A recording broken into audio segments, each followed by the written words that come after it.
Now more than ever, we have more options to choose from when it comes to gaming. Whether it's a phone, a handheld, a console, or your PC, you can game from pretty much anywhere in the world. But over the past 5 years, we've started to see something very interesting happen in the gaming industry. And it's the same thing that's happened to pretty much every single tech industry, a process that's commonly referred to as enshittification. Now, put very simply, this is where we all sign up to something and we all get attached to games, whether it be a series or a franchise, and over time the quality of that series or franchise gradually starts to decline, with more of a push into live service models, pay-as-you-go experiences within the games, and basically just making the process of playing those games less fun. Now, this is actually caused by a few key issues, and it's only going to get worse as it snowballs throughout the future.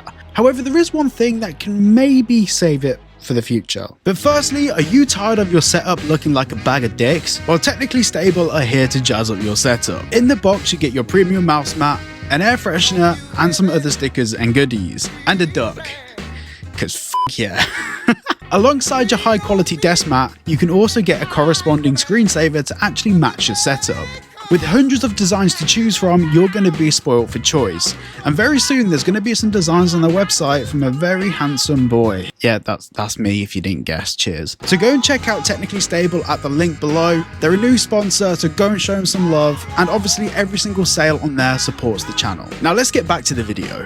So what's actually happening in gaming? Well, we're actually going to focus on the past 20 years. And what we've started to see is games actually being led by investment firms. We stop seeing games developers as this, and we start seeing them as this. And this is something that's got a hold of the industry. This is investor-led games development. Now, the solution for making amazing games is actually one of the causes of this process of games getting worse. To give you a good example, let's say we've got a games development company called John's Games. He employs 100 people and they're working on a new game, which is a shooter game. Now, of course, they need money. So they go to their publisher and say, hey, we need help raising funds for this game. Now, this publisher has loads of connections at different banks and different hedge funds. But where do these hedge funds get their money from? Investors. These hedge funds investors are all sorts of people, but more often than not, it tends to be people in later stages of life, just that's when most people tend to have more disposable income. Now we're going to call this bloke Steve, and Steve's put $100,000 into his hedge fund with his bank.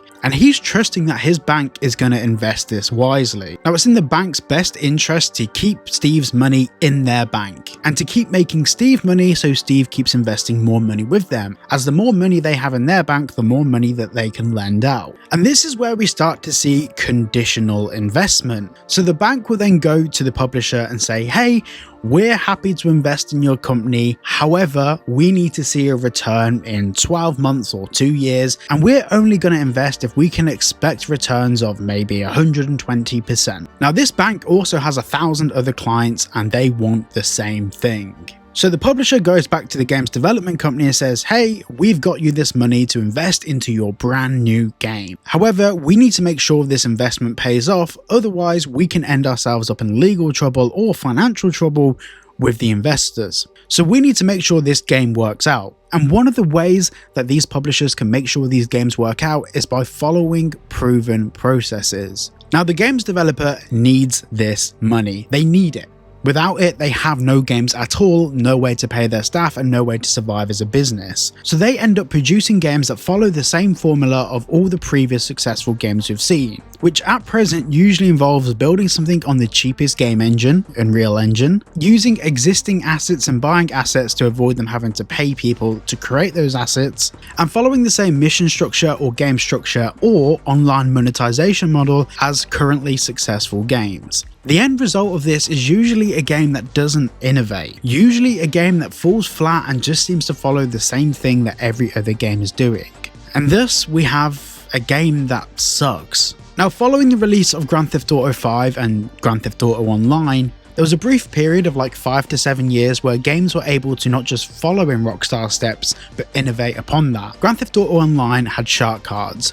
Fortnite decided to take that one step further with things like skins for your characters. And in the years following, the monetization model for online games has been perfected. Not for us as gamers, but perfected for the games developers. which means it's being perfected for the publishers, which means it's being perfected for the investment firms, and therefore it's being perfected for the investors. This is a growing problem in video games, and it's rare to see games that actually try and take a stab in the dark and try something new. Recently I've been trying my hand at some games that are slightly different but do follow a similar formula, but at least they've tried to add their own creative flair to those formulas. And there are still many amazing games coming out day in, day out that do innovate and change the industry. But the truth is, when we look at games development as an industry, all of the money goes into projects that don't really innovate because it's too much risk. If we're talking hundreds of millions of dollars into a gaming enterprise, that money's going to go into something that they have more of a guaranteed return on investment as opposed to something that's a complete risk.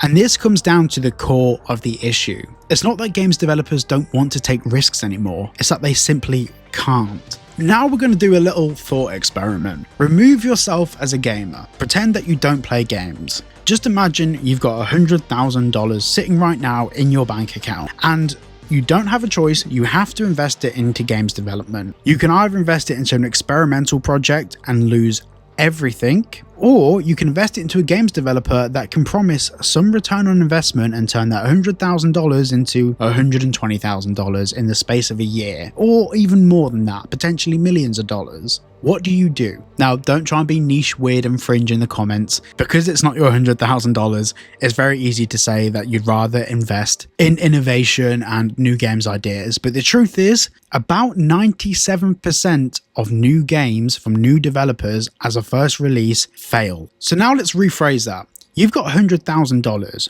Would you rather a 50% chance that you'll get $120,000 back, or would you rather a 97% chance that you lose all of that money in its entirety? And this is the problem with the gaming industry. Us as gamers, we play games that we enjoy. As we play them for year after year after year, the people that develop them need to make more money to sustain their studios or to work on new games, whatever it might be. So we start to see the quality of that game decline after release with the introduction of heavy monetization. This of course makes a lot of money, makes the investors a lot of money, and therefore they only want to invest in games and games developers that do that exact same process. So how do we fix this?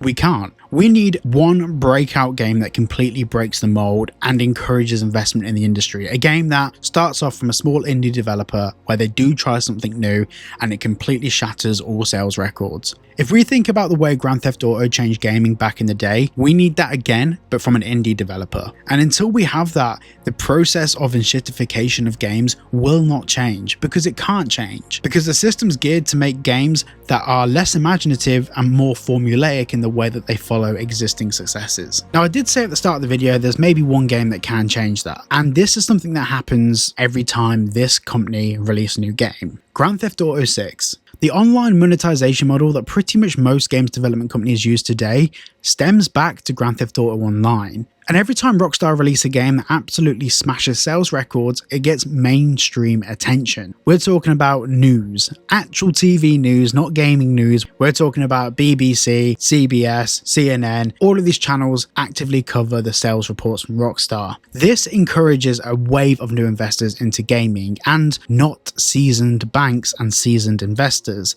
This encourages people like you or I to invest in games development. Millions and millions and millions of people putting money into new games that try something new. That's why between 2013 and 2017 we saw so much innovation in the industry, because the wider mainstream population saw that gaming was worth investing in and people were willing to take more risks. But following GTA 6 after a couple of years, give it time, once the monetization model for GTA 6 has been established, we'll end up back in the same situation. This same thing happens now with pretty much every company. Notice how you buy a product now and it always comes with an app or a subscription? Enshittification is affecting every single industry, and I don't think we as a society or us as gamers have managed to figure out the answer yet. We just need one breakout success. Thank you so much for watching today's video. If you did enjoy, please make sure to like and subscribe, and a huge thank you to Technically Stable for sponsoring today's video. Check them out in the link below.